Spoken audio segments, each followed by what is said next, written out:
எல்லாருக்கும் வணக்கங்க. இப்போ ஒரு புது நியூஸ் வந்திருக்கு. அது என்னங்கிறத பார்க்கலாம் வாங்க வீடியோக்குள்ளே போகலாம். கீழ்பாக் கவர்மெண்ட் ஹாஸ்பிட்டலில் அதாவது என்ன ஆயிருக்குன்னா அன்ஐடென்டிஃபைடு குரூப் ஆஃப் மென் வந்து என்ன பண்ணியிருக்காங்கன்னா மெட்டர்னிட்டி வார்டில் அந்த வெயிட்டிங் ஏரியாவில் ஒரு ஆள் இருந்திருக்கான். அவரை என்ன பண்ணியிருக்காங்கன்னா மாதிரியே அடித்து கொலை பண்ணியிருக்காங்க. அது வெட்டி கொலை பண்ணியிருக்காங்க. அந்த விக்டிம் யார் அப்படின்னு கேட்டால் ஹிஸ்ட்ரி ஷீட்டர். அதாவது அந்த ஆள் மேலே நிறைய கேசஸ் இருக்குது அப்படின்னு சொல்லியிருக்காங்க. இது எப்போ நடந்திருக்குன்னா மண்டே அன்னைக்கு மார்னிங் இந்த இன்சிடெண்ட் நடந்திருக்கு. போலீஸ் அதை சொல்லியிருக்காங்க. போலீஸ் என்ன சொல்கிறாங்கன்னா இது ப்ரீவியஸ் எனிமிட்டினால் கூட இந்த அட்டாக் நடந்திருக்கலாம் அப்படிங்கிற மாதிரி சொல்லியிருக்காங்க. அந்த டிசீஸ்டு பேர் என்னென்னா ஆதிகேசவன்னு சொல்லிட்டு அவன் குளத்தூரை சேர்ந்தவன். 20 வயசு ஆகுது அந்த பையனுக்கு.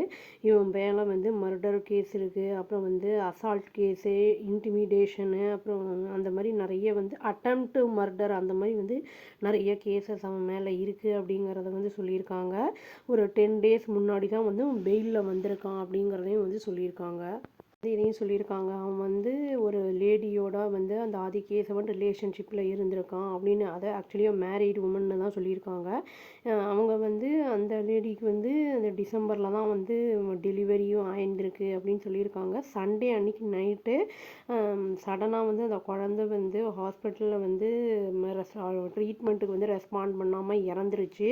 அந்த இன்ஃபர்மேஷனை வச்சுக்கிட்டு அந்த பொம்பளையோட ஃபேமிலியும் ரிலேட்டிவ்ஸும் அந்த ஆதியோட போயிருக்காங்க ஹாஸ்பிட்டலுக்கு.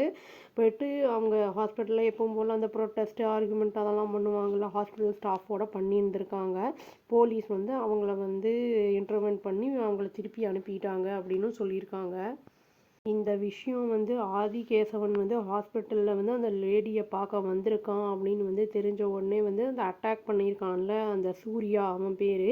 அவனும் அவன் ரிலேஷன்ஷிப்பில் தான் இருந்திருக்கான் அப்படிங்கிற மாதிரி தான் நியூஸ் வந்திருக்கு. அந்த குழந்தையோட ஃபாதர் அப்படிங்கிற மாதிரி சொல்லியிருக்காங்க. ஹாஸ்பிட்டலுக்கு ஒரு கேங்கோட காலங்காலத்தால் 3:45 AM வந்திருக்கான் மண்டே அன்னைக்கு. என்ன பண்ணியிருக்கான்னா அந்த ஆதி இருக்கிற இடத்த பார்த்துட்டு அவன் என்ன பண்ணியிருக்கான்னா ஆதி ஆக்சுவலி இன்டாக்சிகேட்டடாக அதாவது போதையில் இருந்திருக்கான், தூங்கிட்டு இருந்திருக்கான் வெயிட்டிங் ஏரியாவில். அந்த டைமில் வெட்டி அவன் போட்டு இது பண்ணிட்டாங்க, அந்த இடத்துலேருந்து ஓடிட்டாங்க அப்படின்னு சொல்லியிருக்காங்க போலீஸு. போலீஸ் கீழ்பாக் போலீஸ் அந்த இடத்துக்கு உடனே வந்திருக்காங்க. அந்த ஆதியை ட்ரீட்மெண்ட்டுக்காக அனுப்பியிருக்காங்க. அங்கே அவன் இறந்துட்டான் அப்படின்னு சொல்லியிருக்காங்க. கேஸும் ரெஜிஸ்டர் பண்ணப்பட்டிருந்திருக்கு. அங்கே போஸ்ட்மார்ட்டம்க்கு அனுப்பி வச்சுருக்காங்க பாடியை அப்படின்னு சொல்லியிருக்காங்க. இனிஷியல் இன்கொயரியில் 3 பேரை அரெஸ்ட் பண்ணிட்டாங்க, 4 பேரை டீடைன் பண்ணியிருக்காங்க அப்புறம் அதே நாளில் அப்படின்னு சொல்லியிருக்காங்க. அந்த ப்ராபு எந்த காரணத்தினால அவங்க பண்ணியிருக்காங்க, மோட்டிவ் என்னங்கிறது அசர்டன் பண்ணணும் அப்படிங்கிறத சொல்லியிருக்காங்க. இந்த இன்சிடெண்ட் ஆன உடனேயே அடிஷ்னல் கமிஷனர் ஆஃப் போலீஸு அப்புறம் அந்த ஜாயிண்ட் கமிஷனர் ஆஃப் போலீஸ் இவங்கெல்லாம் வந்துட்டாங்க அப்படின்னு சொல்லியிருக்காங்க. அந்த இடத்துக்கு பார்த்துருக்காங்க, இன்கொயரியும் கண்டக்ட் பண்ணியிருக்காங்க அப்படின்னு சொல்லியிருக்காங்க. ரிப்போர்ட்டர்ஸ்ட்டை சொல்லும்போது நாயர் அப்படிங்கிற ஒரு போலீஸ் கமிஷனர் என்ன சொல்லியிருக்காருன்னா ஆதியும் அந்த லேடியும் என்னென்னா 2 பேரும் கிளாஸ்மேட்ஸு. அவன் ஆதி அவளை சண்டே அன்னைக்கு நைட் பார்க்க வந்திருக்கான் அப்படின்னு சொல்லியிருக்காங்க. அவரே சொல்லியிருக்காரு அவன் இன்வால்மெண்ட் இருக்குது அவனுக்கு 2023 மர்டரில் அப்படின்னு ராஜமங்கலத்தில் அப்படிங்கிற மாதிரி சொல்லியிருக்காரு. 9 பேரை கொண்ட குழு இப்போ ஃபார்ம் பண்ணி அந்த ட்ரேஸ் பண்ணுறதுக்காக அந்த சஸ்பெக்ட்ஸை ஃபார்ம் பண்ணப்பட்டிருக்காங்க. அப்படி இதில் வேறு யாராவது இன்வால்மெண்ட் இருக்கா அப்படிங்கிற மாதிரி பார்க்குறதுக்காக அப்படின்னு சொல்லியிருக்காங்க. இந்த ஆதிகேசவன் பெயிலில் வந்ததுக்கப்புறம் என்ன ஆயிருக்குன்னா அந்த 2023 மர்டரில் ஆயிருந்திருக்கல அவங்களோட ரிலேஷனோட இவனுக்கு ஏதோ அது கிளாஷ் ஆகியிருந்திருக்கு. அதுக்கப்புறம் தான் இந்த மர்டரே நடந்திருக்கு. அவன் சூர்யா அப்படிங்கிற அந்த ஆளோட கேங்கோட இந்த மாதிரி ஒரு பெரிய இதை கொலையை பண்ணியிருக்காங்க அப்படிங்கிற மாதிரி சொல்லியிருக்காங்க. என்ன சொல்கிறாங்கன்னா அந்த மண்டே அன்னைக்கு மார்னிங் அந்த என்ட்ரன்ஸ் இந்த ஹாஸ்பிட்டல் என்ட்ரன்ஸ் அந்த கீழ்பாக் மெட்ரோ ஸ்டேஷன்கிட்ட இருக்கிறது க்ளோஸ் ஆகியிருந்திருக்கு. அந்த பப்ளிக் அதனால் அந்த காலேஜ் என்ட்ரன்ஸ் வழியாக தான் அந்த அட்ஜசண்ட்டாக இருக்கிற அந்த இடத்து வழியாக தான் போக வேண்டியதாக இருந்திருக்கு அப்படிங்கிறதையும் இந்த போலீஸ் சொல்லியிருக்காங்க. பட் கேமராஸ்லாம் எல்லாமே ஃபங்க்ஷனலாக தான் இருந்திருக்கு, எல்லாம் ஒர்க்கிங் கண்டிஷனில் தான் இருந்திருக்கு அப்படின்னு சொல்கிறாங்க.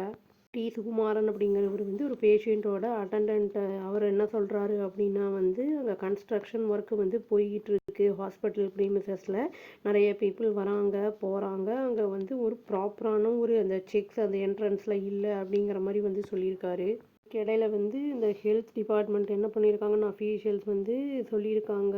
இந்த மாதிரி எல்லா all government medical colleges hospitals அந்த இதுலலாம் வந்து இன்ஸ்ட்ரக்ட் பண்ணியிருக்கோம் நாங்கள். அதாவது வந்து என்ஷூர் பண்ணணும் மக்களுடைய சேஃப்டியை அப்படிங்கிற மாதிரி சொல்லியிருக்காங்க. அந்த கம்ப்ளீட்டாக கேமரா சர்வேலன்ஸ் இருக்கணும், ஸ்ட்ரென்தன் பண்ணணும் செக்யூரிட்டியை அப்படின்னு வந்து சொல்லியிருக்கோம் அப்படின்னு வந்து சொல்லியிருக்காங்க. அந்த எக்ஸிட் என்ட்ரன்ஸ் கிட்ட எல்லா ஏரியாலையும். இதே மாதிரி இன்சிடெண்ட் இன்னொன்று நடந்திருக்கு. நம்ம இது கேகே நகரில் வந்து நடந்திருக்கு. என்னென்னா ஒரு 29 வயசு லேடி வந்து நித்யான்னு சொல்லிட்டு அவங்க வந்து ஒரு இஎஸ்ஐ ஹாஸ்பிட்டலில் வந்து ஒரு 65 வயசு லேடி அவங்க ஹஸ்பண்டோட டயாலிசிஸ்க்கு வந்து போயிருக்காங்க. அவங்க ஹஸ்பண்டுக்காக போயிருக்காங்க. அவங்கள வந்து இந்த புர்காலாம் போட்டுக்கிட்டு இந்த பொண்ணு போய் செயினை பிடிச்சிருக்கா பார்த்துருக்கு. வந்து அந்த அவங்க வந்து கத்தி கொஞ்சம் கூச்சல் போட்ட உடனே வந்து அவங்கள வந்து ஹேமரால் அடித்து தப்பிச்சு ஓடிடுச்சு அப்படிங்கிற மாதிரி வந்து சொல்லியிருக்காங்க. நம்மளுக்கு வந்து செக்யூரிட்டி வந்து ஹாஸ்பிட்டல்ஸில் வந்து எதுலேயுமே எந்த இடத்துலையுமே இல்லை. நம்ம கொஞ்சம் வந்து சேஃப்டியாக இருந்துக்கிறது நல்லது. அது வந்து வைத்தியத்துக்குன்னு போயிட்டு இனியும் ஒரு ப்ராப்ளம்னு போயிட்டு இன்னொரு ப்ராப்ளம் அவங்களுக்கு. இப்போ வந்து அவங்களும் வந்து ட்ரீட்மெண்ட்டில் தான் இருக்காங்க அப்படின்னு சொல்லப்படுது. அந்த இறந்த அந்த பையனுடைய ஆன்மா வந்து சாந்தின்னு சொல்லி வீடியோ முடிச்சுக்கிறாங்க. அவ்வளோதான். Thank you. Please do like, share and subscribe our channel and click the all option and press the bell icon. Thank you.